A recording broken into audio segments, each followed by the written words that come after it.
PV. അൻവറിനെ parliamentary പാർട്ടിയിൽ നിന്ന് ഒഴിവാക്കാൻ എൽ.ഡി.എഫ് സ്പീക്കർക്ക് കത്ത് നൽകി. അതേസമയം എം.എൽ.എ സ്ഥാനം രാജിവെക്കാൻ തയ്യാറെന്ന് പുതിയ പാർട്ടി രൂപീകരിക്കാൻ ഒരുങ്ങുന്ന പി.വി. അൻവർ പറഞ്ഞു. യു.ഡി.എഫിലേക്ക് കെ.എം. ഷാജി അൻവറിനെ സ്വാഗതം ചെയ്തു. പുതിയ പാർട്ടി രൂപീകരിക്കുമെന്ന പ്രഖ്യാപനത്തിന് പിന്നാലെയാണ് പി.വി. അൻവറിനെ ഒഴിവാക്കാൻ എൽ.ഡി.എഫിന്റെ നീക്കം.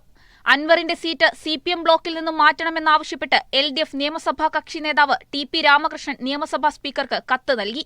പി.വി. അൻവറിന് തറയിലിരിക്കേണ്ട സാഹചര്യമില്ലെന്നും നിയമസഭയിൽ ഇരിപ്പിടം നൽകുമെന്നും സ്പീക്കർ A.N. ഷംസീർ പറഞ്ഞു. ഇത്രയധികം കസേരയുള്ളപ്പോൾ നിലത്തിരിക്കേണ്ട കാര്യം കേരള നിയമസഭയ്ക്കൊക്കെ ഇപ്പൊ എനിക്ക് തോന്നുന്നു ഒരു 250 ആക്കിയിരിക്കാനുള്ള ചെയറും സീറ്റ് ഉണ്ട്. അപ്പൊ നിലത്തിരിക്കേണ്ട ഒരു സാഹചര്യം ഉണ്ടാവില്ല.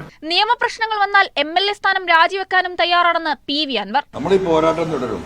ആ പോരാട്ടം തുടരാൻ MLA പദവി നിയമപരമായി തടസ്സമാണെങ്കിൽ ഈ സാധനം എടുത്ത് അങ്ങോട്ട് കൊടുക്കൂ. അൻവർ പാർട്ടി ഉണ്ടാക്കി UDF-ഉമായി സഹകരണം തേടിയാൽ സ്വാഗതം ചെയ്യുന്നതായി മുസ്ലിം ലീഗ് നേതാവ് കെ.എം. ഷാജി.